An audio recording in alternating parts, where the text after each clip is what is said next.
Olá, muito boa tarde. O Instituto Nacional de Estatística acaba de divulgar os dados mais recentes sobre a população portuguesa e será em torno do que este estudo revela que vamos conversar hoje com Graça Franco, diretora de Informação da Renascença. Antes, ficamos ainda com o essencial da atualidade informativa na Igreja Católica.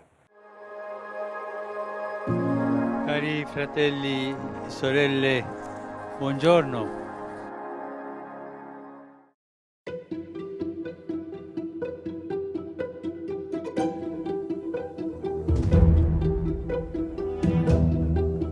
Não é todos os dias que o Vaticano acolhe representantes de companhias tecnológicas como a Amazon, Microsoft, Facebook e Apple. Durante 2 dias, responsáveis destas companhias, autoridades civis e líderes religiosos estiveram reunidos para um encontro dedicado à proteção de menores no mundo digital. Dos trabalhos, saiu a proposta de uma estrutura permanente de diálogo para a prevenção dos crimes sexuais online.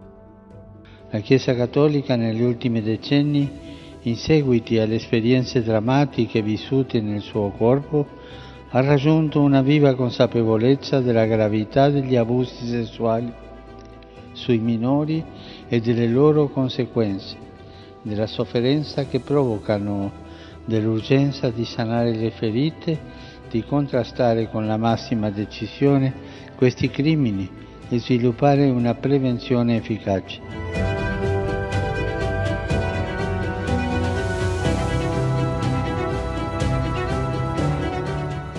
Especialistas de vários países estiveram reunidos em Roma para um congresso sobre justiça criminal e negócios corporativos.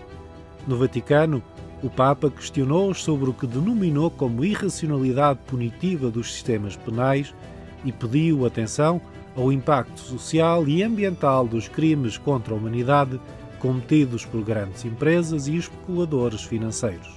Il capitale finanziario globale è all'origine di gravi delitti non solo contro la proprietà, ma anche contro le persone e l'ambiente.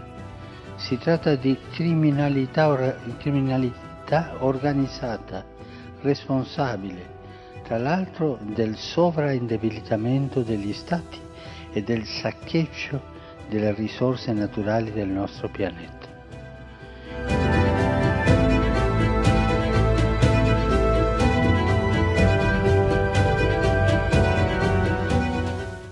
Na reta final do ano litúrgico, a Igreja Católica celebra o Dia Mundial dos Pobres. Uma iniciativa do Papa Francisco que se traduz em gestos concretos no Vaticano.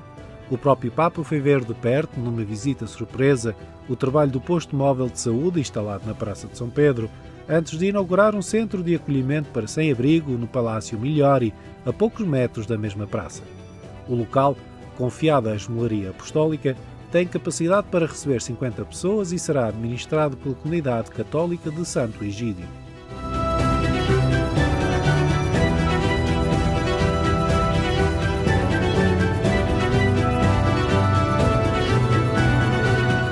Dos atos às palavras, diante de pobres e voluntários de associações que os acompanham, o Papa presidiu a missa do 3º Dia Mundial dos Pobres na Basílica de São Pedro, questionando o descarte de pessoas em nome do lucro.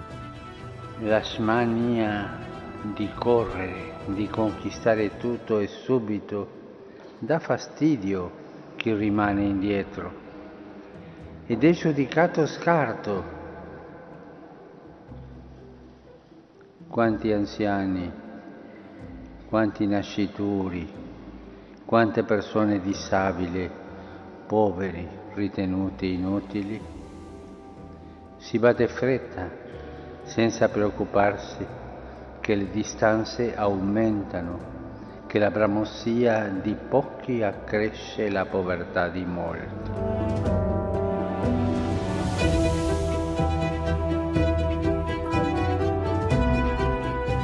O Papa chegou esta quarta-feira à capital da Tailândia para a sua 32ª viagem internacional, que inclui uma passagem pelo Japão. Os primeiros missionários a estabelecer-se no antigo Reino do Sião foram dominicanos portugueses em 1567. Muitos missionários portugueses estiveram também no Japão até à sua expulsão em 1639. Nos 2 países asiáticos que visita pela primeira vez, Francisco leva uma mensagem a favor do diálogo interreligioso e da paz, evocando em particular as vítimas das bombas atómicas em Hiroshima e Nagasaki. Junto con ustedes rezo para que el poder destructivo de las armas nucleares no vuelva a desatarse nunca más en la historia humana. Usar armas nucleares es inmoral. A visita do Papa à Tailândia decorre até sábado, dia em que Francisco segue para o Japão.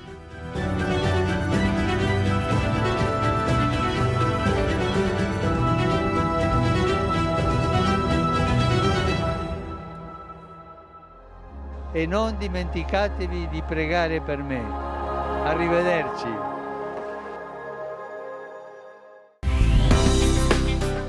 A Diocese de Aveiro inaugurou a Biblioteca Dom António Francisco dos Santos no seu seminário.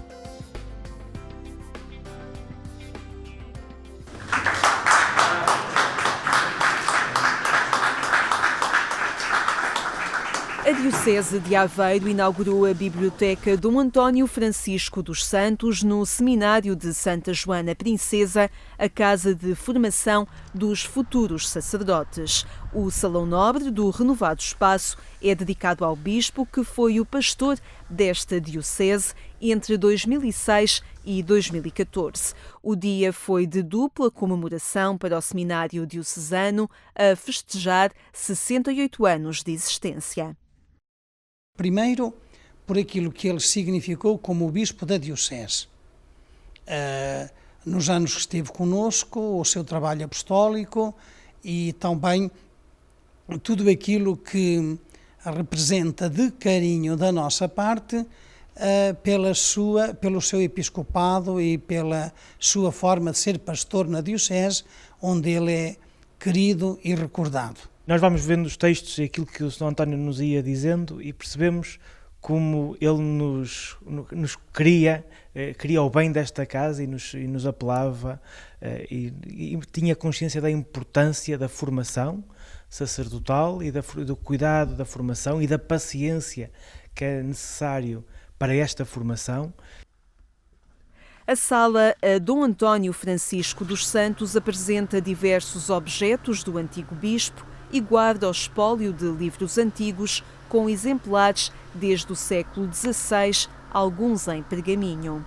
Os leitores e visitantes encontram uma grande diversidade temática relacionada com a Igreja, mas também com a matemática, a ciência, a história e a filosofia, em mais 2 salas da nova biblioteca que quer estar aberta à Diocese e à cidade.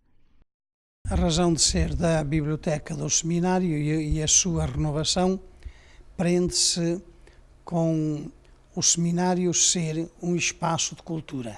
Cujo grande objetivo é promover a formação cristã para os nossos leigos e ser uma referência para os nossos leigos e ser também o sinal de uma biblioteca religiosa na cidade de Aveiro.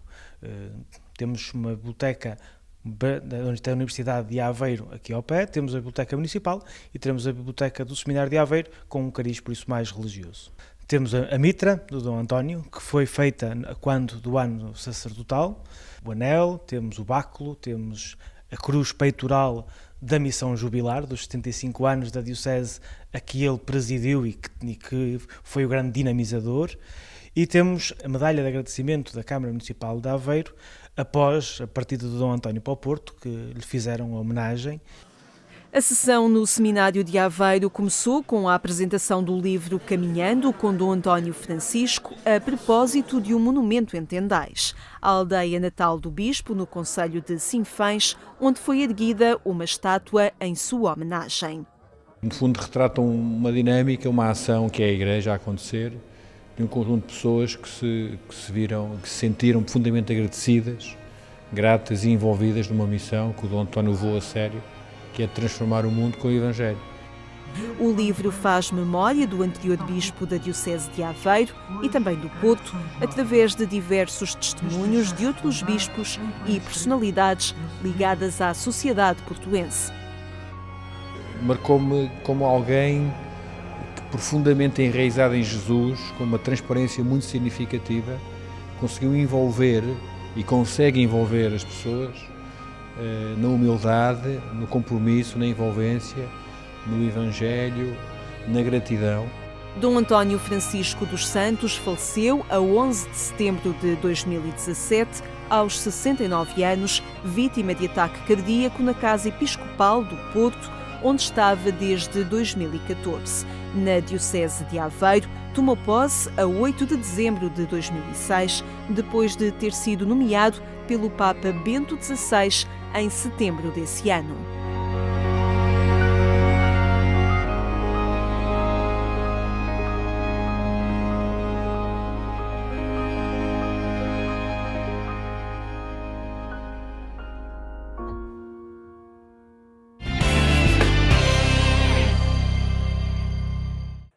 Já sabe que é em agência.eclésia.pt que pode acompanhar estes e outros temas relacionados com a Igreja Católica.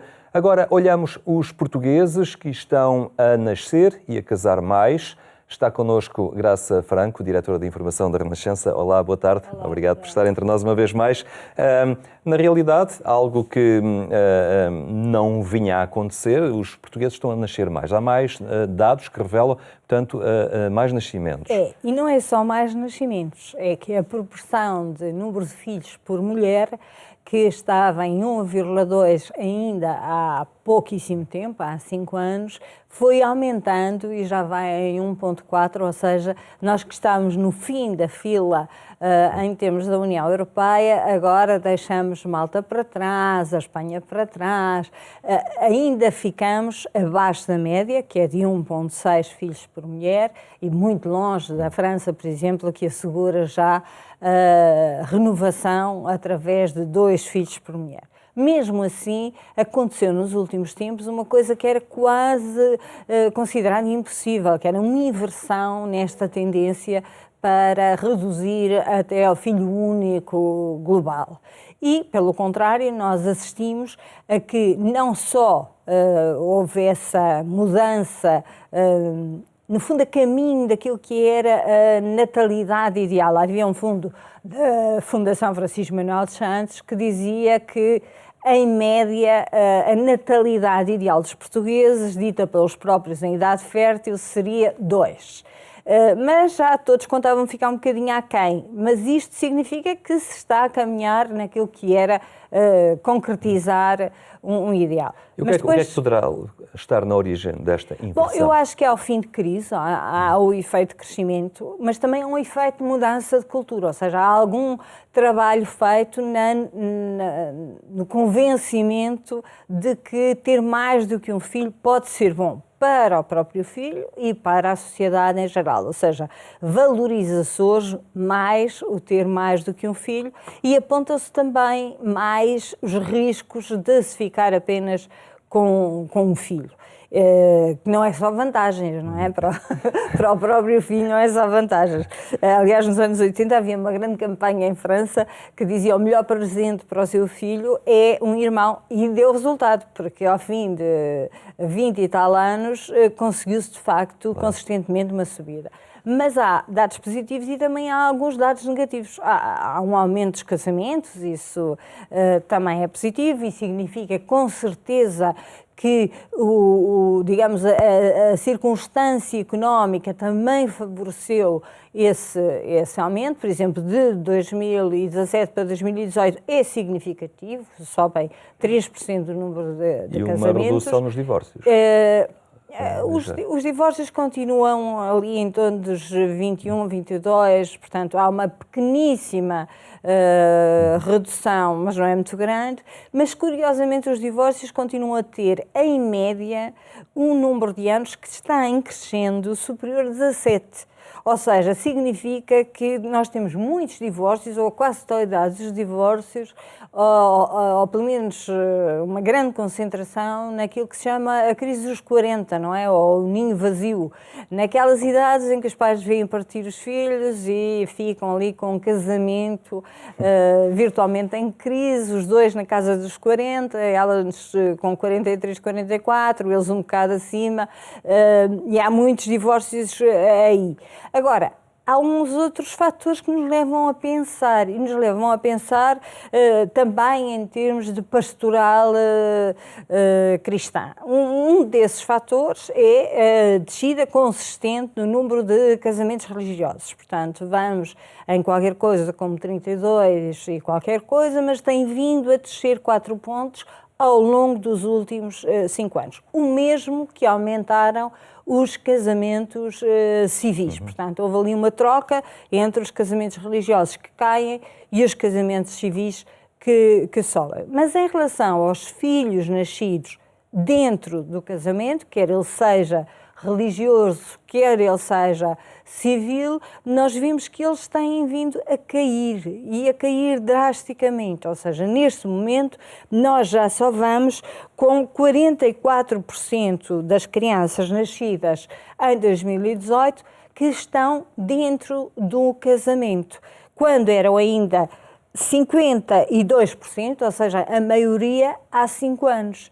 Então nascem mais crianças fora deste relacionamento tradicional entre duas pessoas, da coabitação. Exato, civil ou religioso. Mas ainda nascem mais 37% de pais que não estão casados, têm coabitação, portanto, estão no estatuto de união de facto ou fora dele, mas pelo menos coabitam.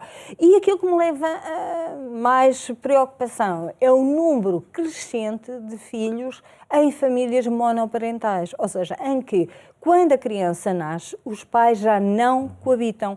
E isto tem vindo a crescer, qualquer coisa como de menos de 15% em 2013 para quase 19%, ou seja, praticamente 1/5 das crianças nascidas em 2018. Portanto, temos aqui assim um agravamento muito grande. Ora, se nós sabemos que a monoparentalidade é um dos fatores de pobreza e de risco de pobreza muito acrescido, que 1 em cada 3 crianças que nascem em famílias monoparentais tem um risco acrescido de pobreza, este fenómeno, portanto, de estarmos a chegar praticamente a 1/5 de todas as crianças nascidas já em famílias monoparentais, 1/3 delas já em risco de pobreza, leva-nos a pensar o que é preciso fazer para inverter este fenómeno e para garantir a estas crianças a mesma possibilidade de sucesso de todas as outras crianças. E descobrimos aqui umas coisas estranhas. Por exemplo, os portugueses têm uma taxa de nupcialidade, portanto, quantos casamentos por 1000 habitantes? 3. E isso é muito abaixo da média, que é de 6, e muito longe de países como, por exemplo, a Suécia, a Dinamarca, a Alemanha, que andam ali todos à volta dos 5 casamentos por 1000.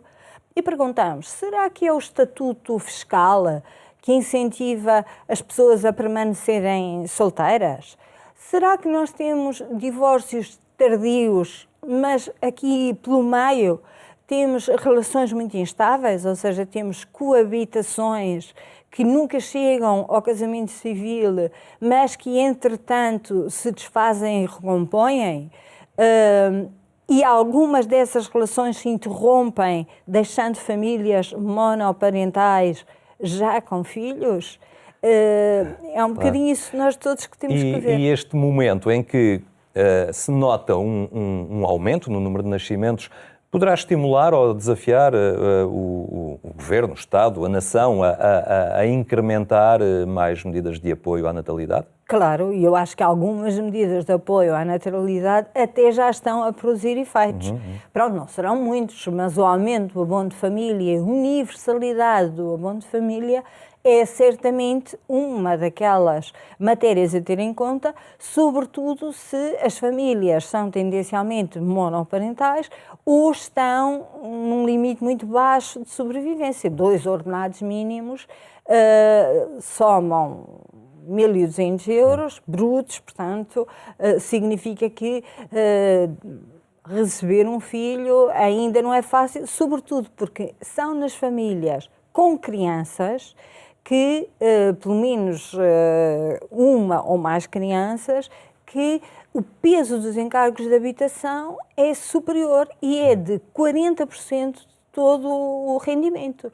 40% de todo o rendimento é uma barbaridade. A taxa de esforço deveria ficar nos 30%. Portanto, há aqui, assim, uma série de coisas que não se conjugam para facilitar o arranque da família. Por isso, se casa cada vez mais tarde. E se tem filhos, cada vez mais tarde. Nós já vamos em 30, 31 para o primeiro filho e já vamos em 32, 34, salvo erro, não quero agora mentir, para ter qualquer filho. E estes números são ainda insuficientes para assegurar a renovação das gerações? Muito insuficientes. Estamos em 1,4 para as mulheres e filhos por mulher, quando a renovação se faria em 2,1. Mas vamos admitir que um bocadinho menos já se consegue alguma renovação. Agora, o que isto significa em termos de envelhecimento da população, que seria todo um outro programa, não é? É enorme, porque a taxa de número de idosos por jovem também se agravou imenso nos últimos 5 anos. Eu estava só a ver qual era a idade a qualquer filho, é 34 nos homens e 32 nas mulheres. Claro, portanto, são números que nos fazem... Está a vida toda atrasada, não é? Que nos fazem não apenas pensar, mas agir, não é? São dados que desafiam realmente a medidas com alguma urgência. Graça Franco, obrigado por ter estado hoje aqui entre nós no programa Eclésia. Já sabe que mais logo, pelas 22h45, a edição rádio do programa Eclésia pode ser ainda acompanhada, emitida na Antena 1. Agradecemos a sua atenção, tenha uma boa tarde e até amanhã, se Deus quiser.